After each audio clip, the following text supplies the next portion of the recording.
Hey guys, UFC 294 is finally here. We got Islam Makhachev taking on Alex Volkanovski on short notice. This is such an incredible card, top to bottom, just great matchups, great fights. It's very chalky.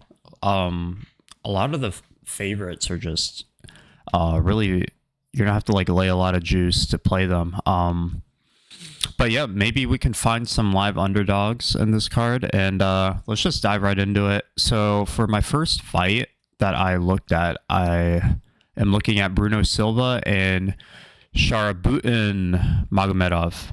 So Shara is a flashy kickboxer with 10 knockouts, and I like that he never really engages in the grappling, and I don't think he really has to worry about grappling against Bruno Silva, as technically he is a black belt, but he's been subbed about 7 times and you never see him fall back on it when the striking isn't going his way.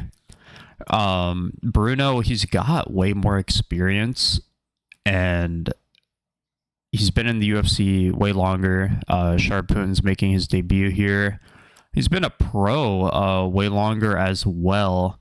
He's fought the better level of competition, Brendan Allen, which he had a couple moments in that fight. He was hitting Brendan Allen with some good shots. Gerald Mearshart was a terrible performance. He said he was struggling with an illness before that fight, which I kind of believe because it did not look like Bruno Silva at all. Alex Pereira, so he's got some high level competition, obviously fighting a former champion, a former champion. Bruno's got a lot of power, but I think Shara is just like just from the eye test and watching tape, he's just like a cleaner striker. I think he's got some flashy kicks. He uses his kicks a lot. He's more of a kicker than he is a puncher when it comes to his stand up. But I just think he's more technical and clean. I don't know. It just looks a lot prettier. And I don't think Bruno Silva has that ability to make the fight dirty and kind of disrupt his Magomedov's striking. So give me Magomedov money line. I think he's going to win this by decision. I got him in at minus 220. And let's move on. We got the only WMMA fight of this card that I'm really looking at. We got Jin Yu Fry taking on Victoria Dudakova. Dudakova's coming off her UFC debut against Estela Nunes, where Estela Nunes kind of tripped as Dudakova dove for her legs, and she kind of posted with her arm, and it just snapped. So kind of an unfortunate injury there. I actually kind of liked Estela Nunes in that fight, but anyways, Dudakova, she's a very hot prospect in this division. Jin Yu Fry, let's just talk about the elephant in the room. Jin Yu Fry is old, man. She's 38 years old, and they're setting her up against Dudakova, who is almost 25. Dudakova's gonna have the home crowd on her side, I would think. I don't think it's gonna be that huge of an advantage. I don't think she's Muslim, but she's gonna have the home crowd. Victoria is almost 14 years younger. It's just a huge age discrepancy there. Jin Yu Fry is gonna be smaller than Victoria. Victoria's pretty big for the weight class. She's got a 67-inch reach. She'll have the reach and height advantage here. She's shown the better finish rate, and she's shown like heart. For example, in her Dana White Contender Series against Maria Silva, she was put in some pretty bad spots, and she said that she blew out her knee in that fight, and she fought through it to get that decision win, which I like. I like that if she faces some adversity, she's willing to overcome it and push through. Jin Yu Fry, she is pretty. She's not good. She's on a 3-fight skid. but she is kind of well-rounded. Like, she's okay. She's just okay in every department. Dudakova's got great grappling skills. I think if she can get this against the fence, get Jinyu Fry down, she's going to finish the fight. I think the UFC is just setting up a 7-0 young, attractive prospect to get the win over a 38-year-old Jinyu Fry in Abu Dhabi and kind of boost her name here. Give me Dudakova inside the distance, but my bet for this fight is actually plus 185 on the under 2.5 rounds. I think that's a sneaky play here. Give me some good plus money for my second bet of the night. Moving on, I love this fight here. We got Muhammad Yahya versus Trevor Peek. Yahya is from the UAE. He is a local fighter. He is making his UFC debut. And I didn't know this, but the UAE is actually, UAE Warriors is a decent organization. Like, it's not, like, I've seen worse. Like, at least it's not like some random Chinese organization. And I've seen, honestly, a lot of fighters coming out of the UAE from this org. So Muhammad Yahya is making his UFC debut against Trevor Peek. I think Trevor Peek is more than ready for this fight. The way this guy fights, the pressure. If you don't have heart, if you have any doubt in your mind that you can't go the full 15 against Trevor Peek is going to kill you. He just keeps marching forward. He's got the cardio. We saw him slow down against Chepe Mariscal, but that was just like an ungodly pace, in my opinion. And Mariscal, he's not going away. Trevor Peek kind of slowed down in the third round there. But against Muhammad Yahya, I think he wins this fight. I don't think Yahya has the skills to deal with Trevor Peek. The only thing that worries about me is he's got the home field advantage. Trevor Peek from Arkansas is coming over to Abu Dhabi. Such a long flight. It's just tough on anyone from that part of the world to fly over to Abu Dhabi for a card, especially one with not that much experience in the UFC like Trevor Peek. I think he finishes Muhammad Yahya here, though. Give me Trevor Peek inside the distance. I played his money line. I got in on his money line. He opened at like a plus, I want to say plus 190, plus 180, and then it just instantly dropped down to even. And then I just got it a little past even. I got him at minus 130, and then he's now climbing. I think he's like minus 160. If you're getting a minus 160 number on Peek, I wouldn't play that. I would play him inside the distance, in my opinion.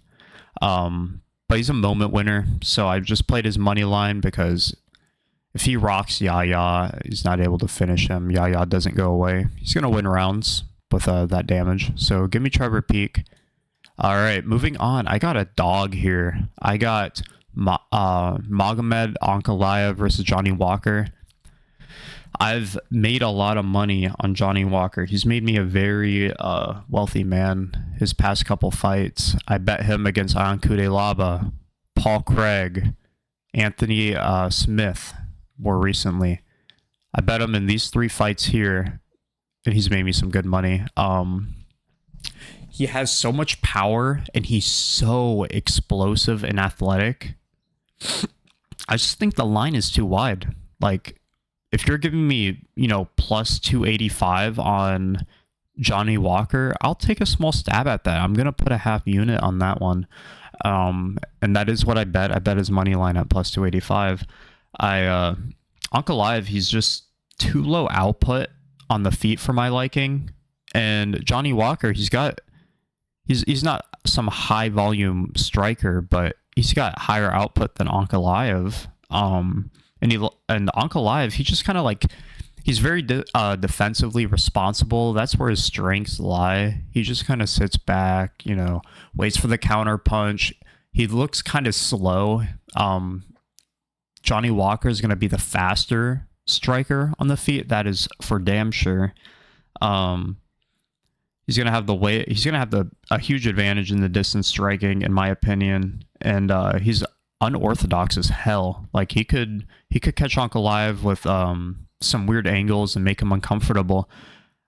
And that's what I think is going to happen here. Ankalaev, he's shown to be hurt. It's not like he's, had perfect fights against Thiago Santos. He got rocked bad. Like Santos could have finished that fight against Jan Blachowicz. I had a bet on Ankalaev in that fight, and I was like screaming at my TV, like, man, check the leg kicks. Like, and he showed heart in that fight. He got the takedowns on Jan.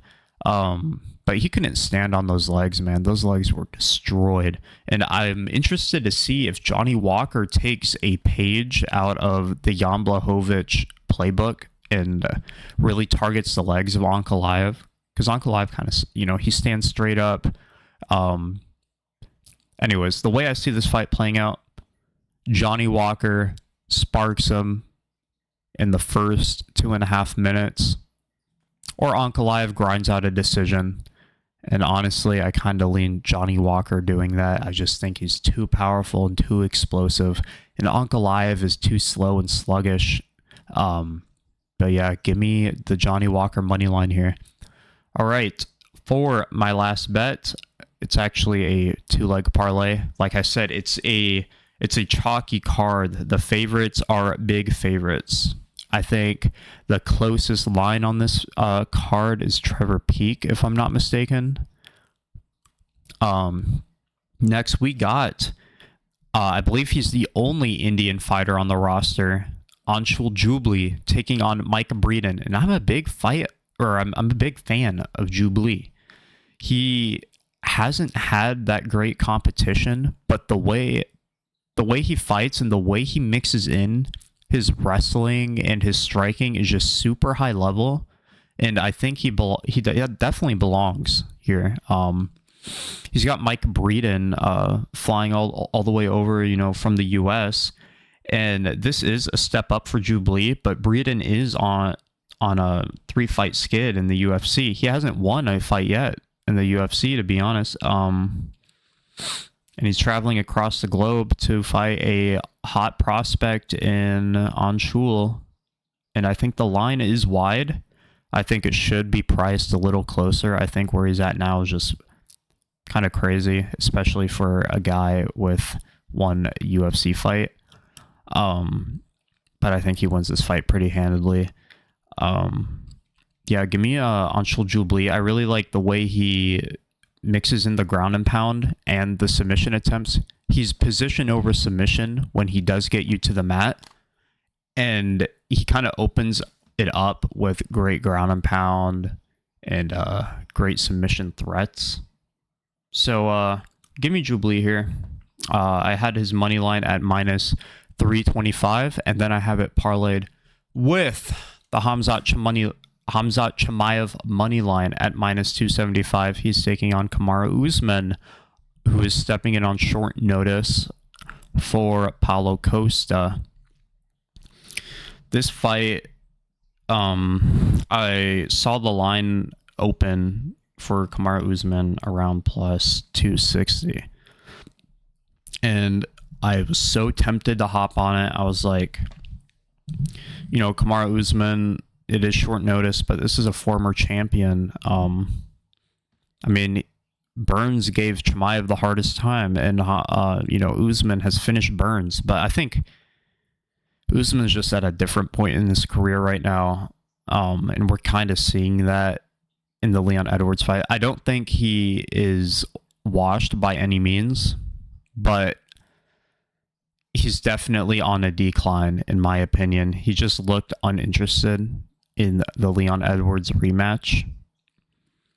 And on short notice, all the rumors about his knee, there's a video of him wrestling at the open workouts where he said his knee popped. Of course he's going to deny it. He doesn't want the doctors to not let him fight. But I hear Trevor Whitman's going to be in his corner, as well as Henry Hoof. So I don't know, dude. Maybe they could cook up a killer game plan against Khamzat Chimaev here. Maybe they know something that we do not, and that is why he hopped in on short notice against such a dangerous opponent.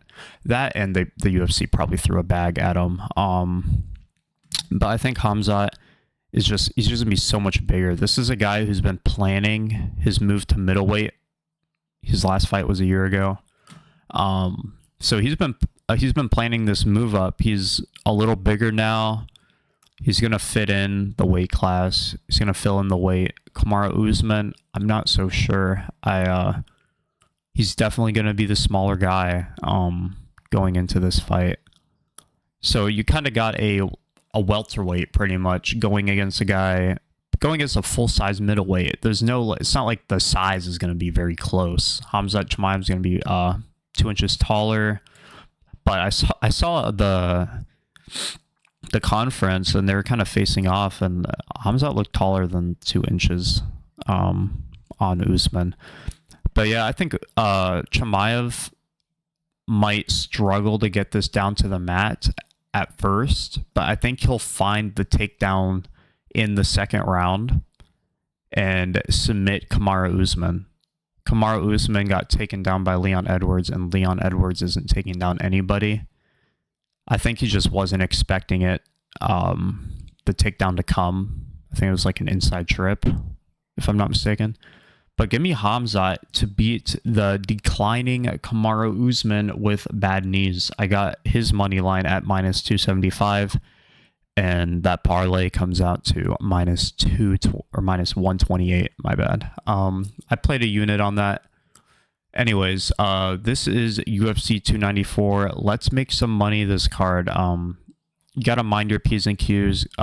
Pick your dog shots wisely. I feel like it's gonna be a rough night for the underdogs. But yeah, I'll see you guys next time. If you guys want to get every single bet that I'm placing this week, I am gonna put a link into the description for my betmmatips.com account. It's free. There's no subscription bullshit. Just like check it out, and you'll see every bet that I place, when I place it, you know, the prices I'm getting them at.